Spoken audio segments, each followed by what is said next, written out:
This is the image they tried to bury before the cameras could catch it. A cabinet secretary, still wearing his White House credentials around his neck, standing at a podium that was not in the West Wing. It was a CNN studio. His hands were shaking. His voice cracked on the third word, and then he said it. "I can no longer serve this president in good conscience." Live on national television at 11:47 a.m. Thursday, February 19th, 2026. For the first time in modern American history, a sitting cabinet member has resigned on live television while actively denouncing the president who appointed him. Not a letter, not a quiet departure, not a Friday night news dump, a public execution of loyalty broadcast to 14 million viewers in real time. The resignation belongs to Secretary of Commerce Howard Lutnick, a man who stood beside Donald Trump through every rally, every indictment, every crisis. And now he is gone. But here is what makes this a 5-alarm fire instead of a 2-alarm embarrassment. Lutnick is not alone. Within 90 minutes of his on-air resignation, 2 senior White House advisors handed in their badges.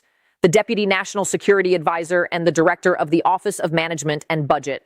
Sources inside the West Wing describe the atmosphere as triage-level panic. We are talking about a Commerce Secretary gone rogue on live TV. We are talking about a National Security Council in freefall. We are talking about a budget office without a director during a debt ceiling negotiation. We are talking about a president who reportedly threw a television remote through a window in the residence. The cascade has started. In this special report, we are going to break down exactly what triggered this mass defection. We are going to reveal the internal memo that pushed Lutnick over the edge. We are going to explain the financial and legal consequences that are already cascading through the markets. And we are going to answer the question that every political strategist in Washington is whispering right now. Is this the beginning of the end? Buckle up. The ship is not just taking on water. The crew is jumping overboard. To understand why Howard Lutnick walked into a CNN studio and detonated his career, we have to go back exactly 11 days to Saturday, February 8th, 2026. That was the day the Japan bond crisis, which had been hemorrhaging global liquidity for 2 weeks, finally breached the walls of the American economy. The Dow dropped 1,847 points in a single session. The yield on the 10-year Treasury spiked to 5.9%, the highest since 2001. The dollar index cratered. Retirement accounts across America lost an estimated $2.3 trillion in value in under 72 hours. Trump's response was to announce at 6:14 a.m. on Truth Social a new round of emergency tariffs on Japanese imports, a 45% surcharge on automobiles, electronics, and semiconductor components. No consultation with Commerce, no interagency review, no economic impact assessment. Lutnick, the man whose department is literally responsible for trade policy implementation, learned about the tariffs the same way you did, from a social media post. Sources close to Lutnick say he called the White House chief of staff within minutes. The call lasted 4 minutes. He was told, and this is a direct quote from a source with knowledge of the conversation, "The president has decided. Your job is to execute." But here is the catch. Lutnick is not a bureaucrat. He is a Wall Street titan. He ran Cantor Fitzgerald. He understands bond markets, currency flows, and trade mechanics at a molecular level. He knew instantly that a 45% tariff on Japanese goods imposed during a liquidity crisis originating in Japan was the economic equivalent of pouring gasoline on a house fire. The tariffs would spike consumer prices by an estimated 8 to 12% on electronics alone within 90 days. They would trigger retaliatory measures from Tokyo, threatening $68 billion in annual bilateral trade. They would accelerate the yen carry trade unwind that was already eviscerating global credit markets. And they would annihilate the very recovery that Lutnick's Commerce Department had spent months trying to engineer through back-channel negotiations with Japanese trade officials. According to leaked internal memos obtained by Reuters, Lutnick submitted a formal objection to the tariff order on February 10th. The memo was 14 pages long. It contained detailed modeling from Commerce Department economists projecting that the tariffs would cost 340,000 American manufacturing jobs within 6 months and add $1,200 to the average household's annual spending. The memo was returned to Lutnick's office the next day with a single handwritten note in the margin, reportedly in the president's own handwriting. "Not interested. Do your job." Sources say that note broke something in Lutnick. He had staked his reputation, his fortune, and his legacy on this administration. He had defended Trump through the civil fraud judgments, the classified documents saga, the congressional investigations. But this was different. This was not politics. This was arithmetic. And the numbers said catastrophe. For the next 8 days, Lutnick went quiet. He attended no public events. He skipped 2 cabinet meetings. His staff described him as withdrawn, spending hours in his office with the door closed, making calls to former colleagues on Wall Street. According to a senior commerce official who spoke on condition of anonymity, Lutnick told his inner circle on February 16th, "I did not survive September 11th to help destroy the American economy from the inside." That is a reference to the Cantor Fitzgerald tragedy, where Lutnick lost 658 employees, including his brother, in the World Trade Center attacks. For him, this was not a career calculation.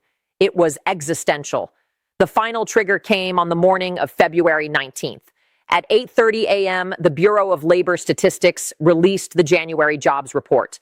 The economy lost 412,000 non-farm payrolls, the worst single-month decline since March 2020. Unemployment jumped to 5.8%. The tariff shock was already metastasizing. Lutnick reportedly read the numbers at his desk, stood up, told his chief of staff to cancel his afternoon schedule, and drove himself to the CNN bureau in Washington. He did not inform the White House. He did not call the president. He walked in, sat down, and waited for the red light. Nobody is talking about the legal mechanism that activates the moment a cabinet secretary resigns under these circumstances. Under the Vacancies Reform Act of 1998, when a Senate-confirmed cabinet officer leaves, the president has 210 days to nominate and confirm a replacement. In the interim, the duties fall to the first assistant, in this case, the Deputy Secretary of Commerce. But here is what makes this a crisis instead of a transition. The Deputy Secretary resigned 3 weeks ago during the first wave of staff departures following the Japan crash. The position is empty. The next in line, the Undersecretary for International Trade, was never confirmed by the Senate.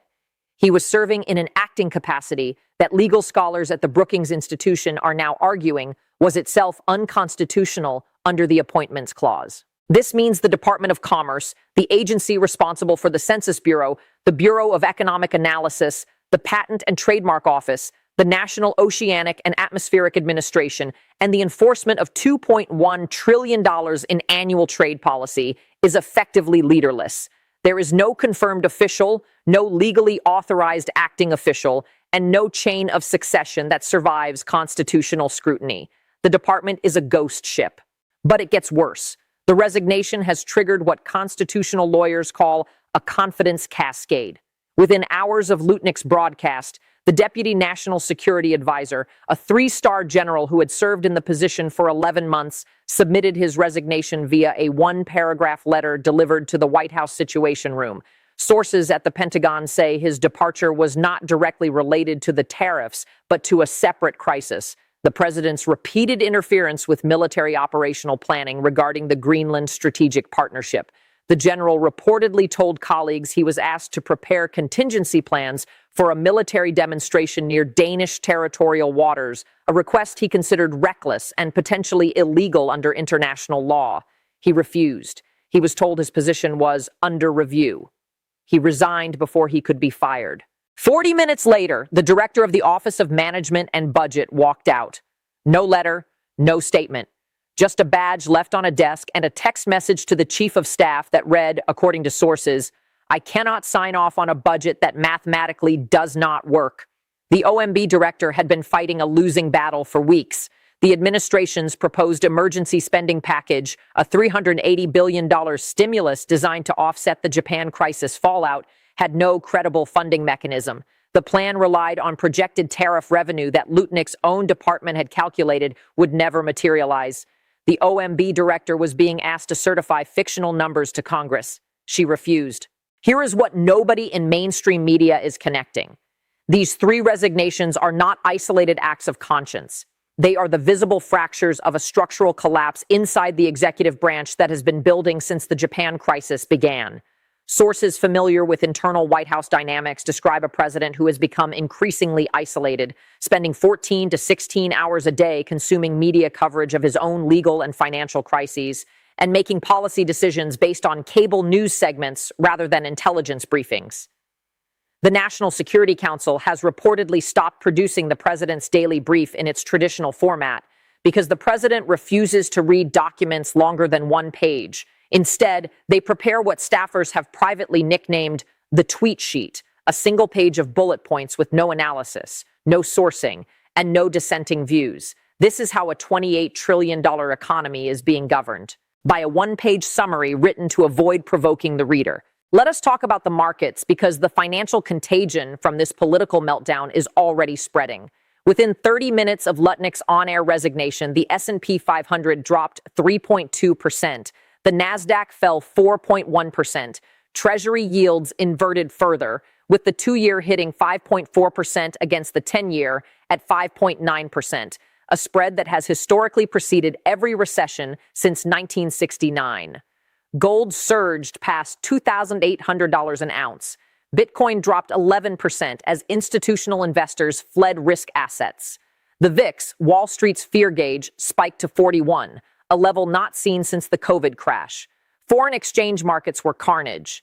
The dollar lost 2.3% against the euro in a single session.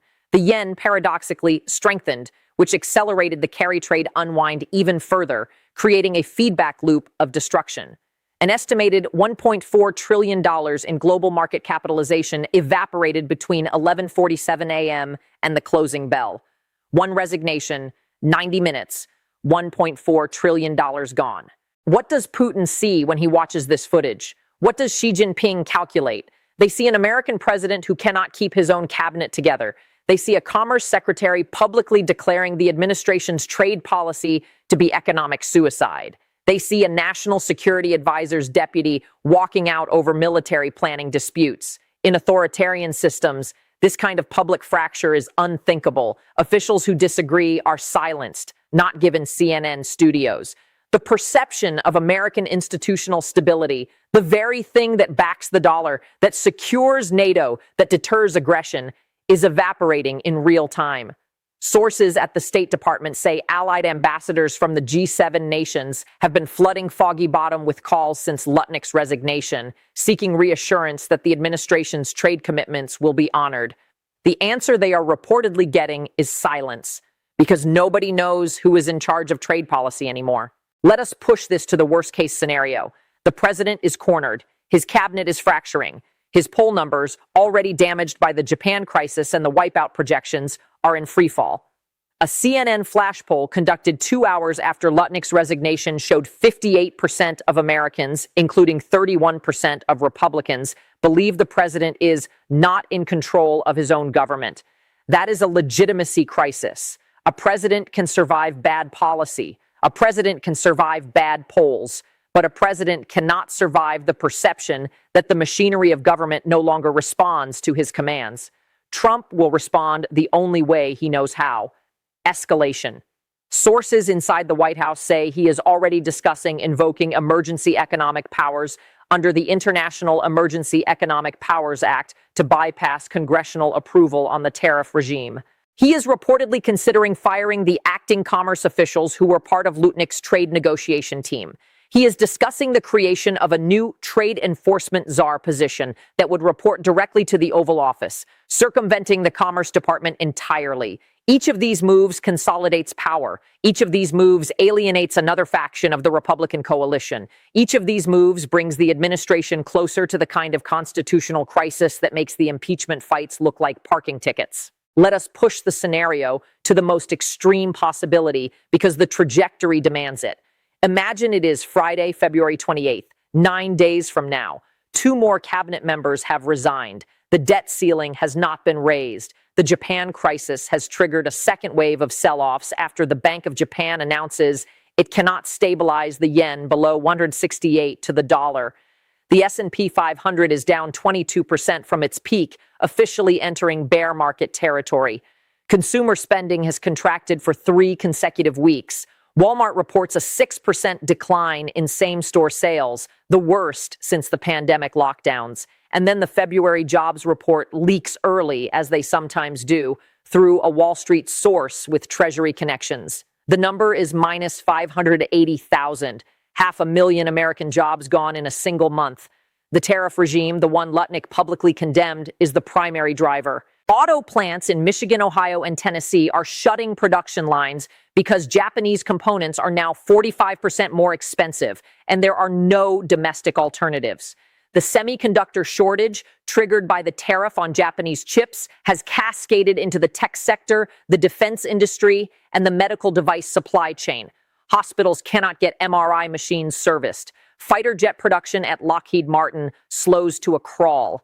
This is not hypothetical modeling. These are the projections contained in Lutnick's 14-page memo, the one the president dismissed with 3 handwritten words. The numbers are now playing out in real time. Every data point Lutnick warned about is materializing, and the man who could have prevented it is sitting in a CNN green room instead of the Commerce Department because the president valued loyalty over arithmetic. Here is the 25th Amendment question that nobody wants to ask out loud, but every constitutional scholar is gaming out privately. Section 4 of the 25th Amendment allows the vice president and a majority of the cabinet to declare the president unable to discharge the powers and duties of his office. With 3 cabinet-level departures in a single day, the math of who remains loyal enough to resist such a move is shifting. Sources close to the vice president describe him as deeply concerned, but not yet willing to act. The emphasis is on yet. The historical parallel is October 1973, the Saturday Night Massacre. Nixon ordered the firing of the special prosecutor investigating Watergate.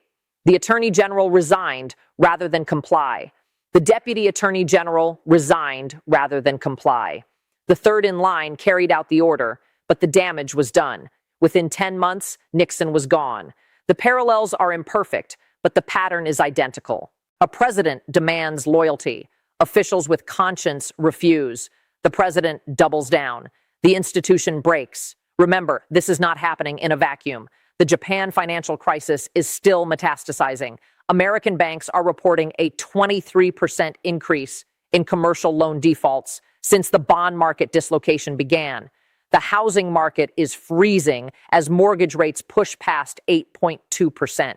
Consumer confidence has dropped to 61.4, the lowest reading since the 2008 financial crisis. Retirement accounts have lost a combined $4.7 trillion in value since the crisis began 3 weeks ago. Americans are scared. They are watching their 401ks shrink.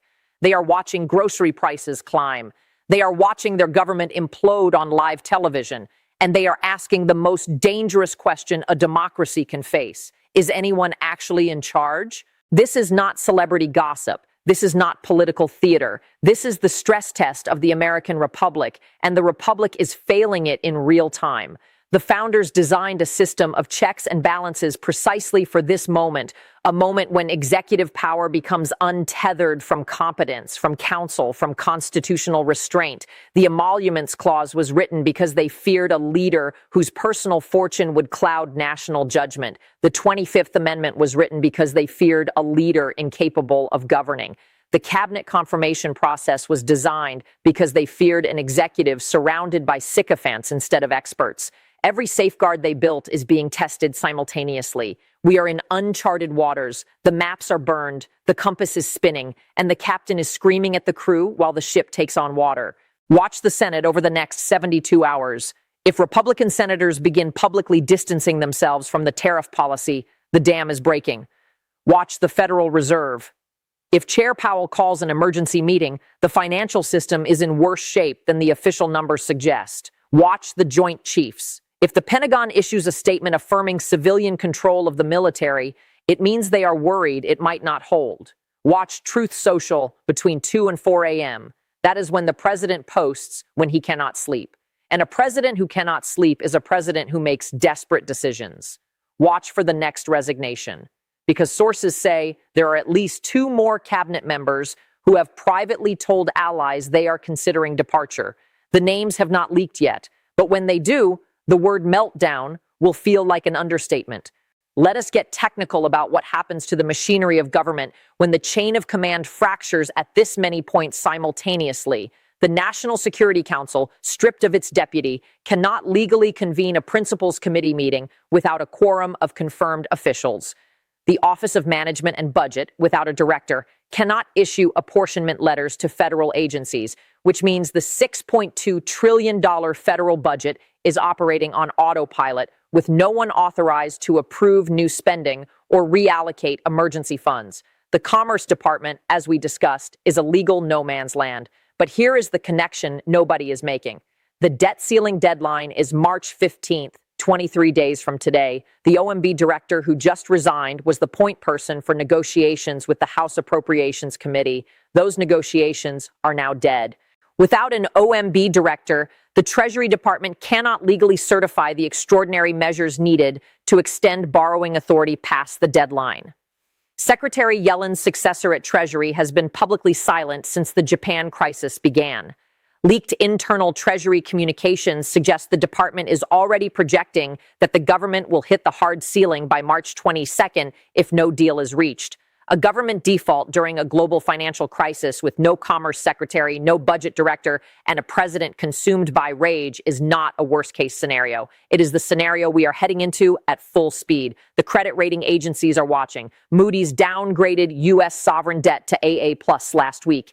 If the political meltdown continues, another downgrade is coming, and every notch lower costs American taxpayers approximately $130 billion in additional annual interest payments. That is not abstract. That is money coming out of Social Security. That is money coming out of Medicare. That is money coming out of the defense budget. The resignation of 3 officials in a single day is not just a political story. It is a fiscal time bomb with a 23-day fuse. For one man sitting in the White House tonight, surrounded by fewer allies than he had yesterday, watching the markets hemorrhage and the polls collapse and the cabinet chairs empty one by one, this is not a political setback. This is an identity crisis. Donald Trump built his mythology on loyalty. He demanded it. He rewarded it. He punished its absence with annihilation. And now loyalty is walking out the door on live television, telling the world that the emperor's trade policy has no clothes. The buildings were his armor. The cabinet was his army. The markets were his scoreboard. All 3 are turning against him simultaneously. This is what happens when the Teflon finally cracks. The heat does not just get through, it incinerates everything underneath. Subscribe, stay close, because the resignations are not over. The market crash is not over. The constitutional crisis is not over. We are watching the early chapters of something that will fill history books for a century. And the next chapter is being written tonight. Stay tuned. The walls of the White House are still standing, but the people inside them are leaving. And that is how empires fall, not from siege, from abandonment.